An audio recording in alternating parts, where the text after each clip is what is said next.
भगवान का full form क्या होता है? भगवान। भा मतलब भूमि, गा मतलब गगन, वा मतलब वायु, आ मतलब अग्नि, ना मतलब नीर। पंच तत्व को ही तो भगवान कहते हैं। तो ये जो हम वायु ले रहे हैं, ये व्यापक परमात्मा को ही तो हम ग्रहण कर रहे हैं। ये जो हम धरती को स्पर्श कर रहे हैं, ये धरती के रूप में वही परमात्मा तो है।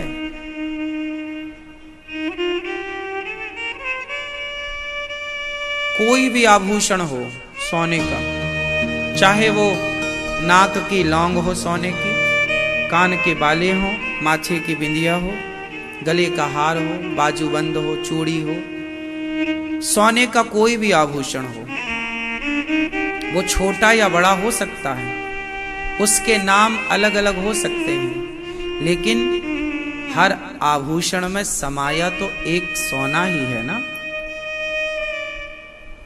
नाक की जो लौंग है सोने की और माथे की बिंदिया है, दोनों का प्रयोग अलग अलग है, लेकिन दोनों में है समानता, सोना एक है। हाँ या ना?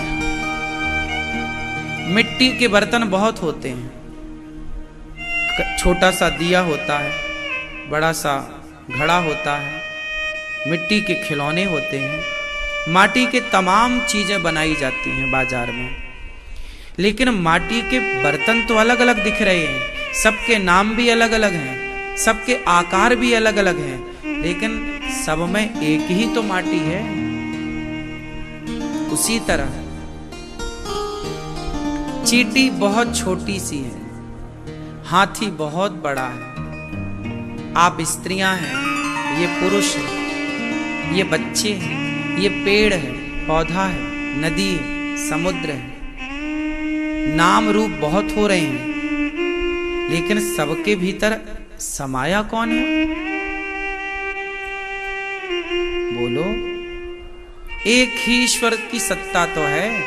जैसे एक ही सोना हर आभूषण में समाया है, उसी तरह चींटी के भीतर भी तो आत्मा है, हाथी के भीतर भी तो आत्मा है। वो चींटी आकार में भले छोटी है, पर है किसका रूप? भगवान का। हाथी आकार में बड़ा है, किसका रूप है? भगवान का। हम सब जान रहे हैं कि ईश्वर की व्यापकता कण कण में है, अभी तक हमने जाना। आओ अब जानने से थोड़ा आगे बढ़ते हैं। अब जान तो गए हैं, अब थोड़ा मान लें, महसूस करें उस ईश्वर की व्यापकता को कि वो कण कण में समाया है। हम लोग केवल जान पाए, गोपियों ने महसूस किया, इसलिए गोपियों को भगवान मिल गए। प्रहलाद जी ने महसूस कर लिया, मिल गए। भगवान के मिलने में जरा देर नहीं लगती, कठिनाई मिलने की नहीं है। कठिनाई सिर्फ इतनी है कि हम उस ईश्वर की व्यापकता को महसूस कर ही नहीं पा रहे हैं। जैसे ये गुलाब है, आपको क्या दिखाई पड़ रहा है? बोलो। गुलाब दिख रहा है। गुलाब, अब देखो इसमें ईश्वर की व्यापकता कैसे है, मैं सिद्ध कर दूं किसकी इसमें ईश्वर की व्यापकता है। देखो ये गुलाब है, इसका रंग है लाल। अच्छा ये बताओ, ये जो गुलाब दिख रहा है आपको, क्या इसमें विराजमान समाई खुशबू दिखाई पड़ रही है? अब बताओ, हमने खुशबू ली कि नहीं? खुशबू है कि नहीं है? क्या आपको खुशबू नजर आई? गुलाब तो नजर आया, पर गुलाब की खुशबू नजर नहीं आई। नजर नहीं आई, इससे ये तो सिद्ध नहीं होता कि खुशबू है ही नहीं। बोलो, है ना? गुलाब है, तो खुशबू भी होगी, है? तो गुलाब तो दिखाई पड़ता है, खुशबू दिखाई नहीं पड़ती। ईश्वर की व्यापकता इस खुशबू की तरह है, वो गुलाब में खुशबू बन के बैठा है। आपको इस खुशबू के रूप में उसको महसूस करना है कि यही ईश्वर है। अच्छा ये बताओ, इस गुलाब में रंग है लाल, खुशबू है, पूरा ये गुलाब है। अब बताओ कि आपको और कुछ नजर आ रहा है इसमें? क्या नजर आ रहा है बताओ? इसमें एक चीज और है जो आपको शायद नजर नहीं आ रहा, बताओ क्या? कांटा? नहीं, कांटा तो नहीं है इसमें। कहां कांटा? कहीं नहीं लग रहा हमें कांटा। क्या है इसमें? बताओ, आप क्या देख पा रहे हैं? उत्तर दो। देखो, जो आप देख पाते हैं ना, वो आप देख रहे हैं, लेकिन जो आप नहीं देख पा रहे हैं, मैं वो दिखाने की कोशिश कर रहा हूं। गुरु का काम यही तो होता है कि जो आपको दिखाई आज तक पड़ा ही नहीं, वो आपको दिखा दे। यही काम है गुरु का, इसलिए गुरु बनाते हैं। आज मैं आपको गुलाब तो सबने देखा है, अब बताओ इसमें आपको क्या नजर आ रहा है? एक चीज है जो आपको नजर नहीं आ रही है, पर है क्या है? इसमें गुलाब के पुष्प में एक चीज होती है, हर फूल में होती है,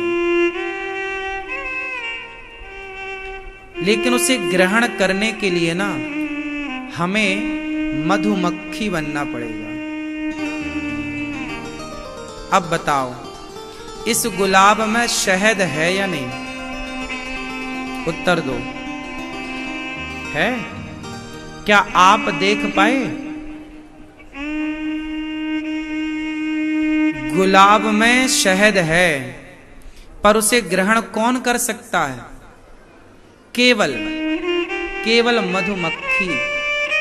यदि आप मधुमक्खी बन गए तो आपने शहद को ग्रहण कर लिया, नहीं बन पाए तो आपसे वो मिठास छूट जाएगी। उसी तरह जैसे शहद को ग्रहण करने के लिए मधुमक्खी बनना पड़ता है, उसी तरह इस गुलाब में विराजमान परमात्मा को ग्रहण करने के लिए भक्त बनना पड़ेगा। उस कण कण की व्यापकता को महसूस करने वाला बनना पड़ेगा। बस भगवान सबको मिलने को तैयार हैं, रेडी। बस आपका रेडी होना बाकी है, आपका तैयार होना भी शेष है। कण कण की व्यापकता को महसूस करना सीखिए। गोपियां हर रूप में वो गुलाब देखें तो कृष्ण नजर आए, वो पेड़ पौधा देखें तो कृष्ण नजर आए, वो यमुना जी देखें तो कृष्ण नजर आए, वो बंदर भालू देखें तो कृष्ण नजर आए।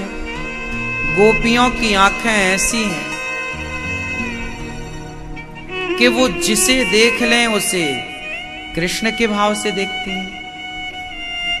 और हम लोग अभी भी ये संदेह लेकर बैठे हैं कि ये मंदिर में जो मूर्ति है ये तो पत्थर की बनाई गई है ना, मूर्तिकार ने बनाया है, ये भगवान कैसे हो सकता है, ये तो पत्थर है। अभी हम इसमें डिस्कस करने में लगे, अभी हम इस मानसिकता से ऊपर नहीं उठ पाए कि उस ईश्वर की व्यापकता यदि गुलाब में है, पेड़ पौधों में है, कण कण में है, तो पत्थर में भी तो उसकी व्यापकता है।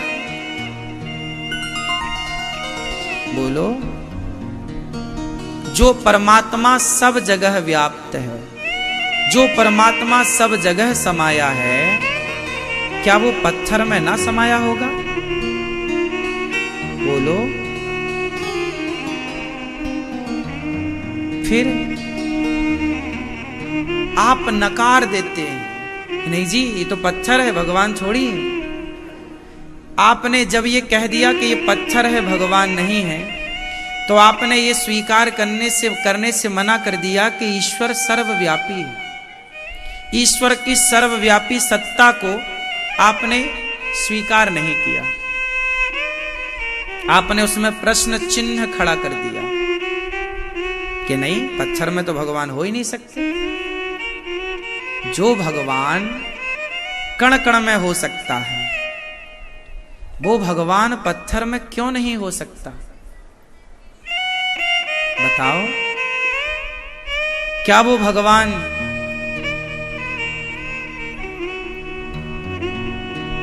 इसमें है, इसमें नहीं है? क्या एक संकीर्णता से बंधा हुआ है ईश्वर? आपसे मेरा एक छोटा सा सवाल है, सबसे उत्तर दीजिए अपने विवेक से। आप जिस परमात्मा की पूजा करते हैं वो कौन सा परमात्मा है? वो जो कण कण में व्याप्त है वो, या एक सीमित दायरे में बंधा है वो? आप किस भगवान की पूजा करते हैं? बोलो। आप जिस ईश्वर की आराधना करते हैं, आप जिस ईश्वर के लिए दीपक जलाते हैं, आप जिस ईश्वर के नाम को जपते हैं, वो ईश्वर आपका कण कण में सर्वव्यापी है या नहीं? यदि वो आपका वाला भगवान कण कण में सर्वव्यापी है, व्याप्त है, तो फिर आप पत्थर में ईश्वर को मानने से इनकार क्यों करते हैं? फिर हम सारे पत्थरों को हटा देते हैं, तो फिर सवाल खड़ा हो जाएगा कि यदि इस पत्थर में ईश्वर नहीं है, तो दूसरी वस्तु भी लाकर खड़ी की जाएगी कि इसमें भी ईश्वर नहीं है। फिर तो आपका वाला भगवान सिद्ध हो जाएगा कि कहीं नहीं है। लेकिन हमारा वाला भगवान वो सिद्ध हो रहा है कि वो पत्थर में भी है, जड़ में भी है। पत्थर मीन्स जड़। क्या है? जड़ है ना। पत्थर जड़ है और चींटी, हाथी, आप, हम चैतन्य है, चेतना से भरे हैं। तो चेतना जिनके भीतर है उनमें भी ईश्वर है, और चेतना जिनके भीतर नहीं है उनमें भी ईश्वर। क्यों?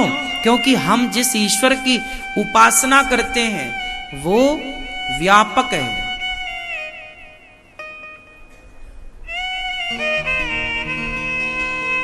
ईसाई जिस ईश्वर की उपासना करते हैं उनकी मान्यता है कि केवल यीशु ही भगवान है।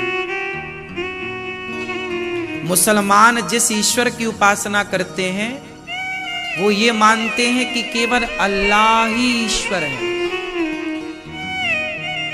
लेकिन हम हिंदू, हम सनातनी जिस ईश्वर को मानते हैं, हम मानते हैं कि हमारा भगवान कण कण में जिसे आप देख रहे हैं वो ईश्वर ही है।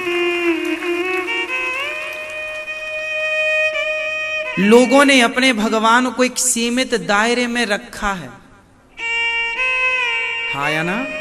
लेकिन हम सनातनियों ने अपनी उपासना को एक सीमित बंधन में नहीं रखा। जो हमारी उपासना है वो व्यापक है।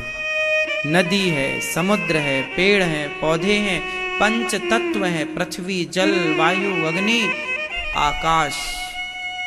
ये आकाश जो है यह भी ईश्वर है। ये जो बच्चा है यह भी ईश्वर है।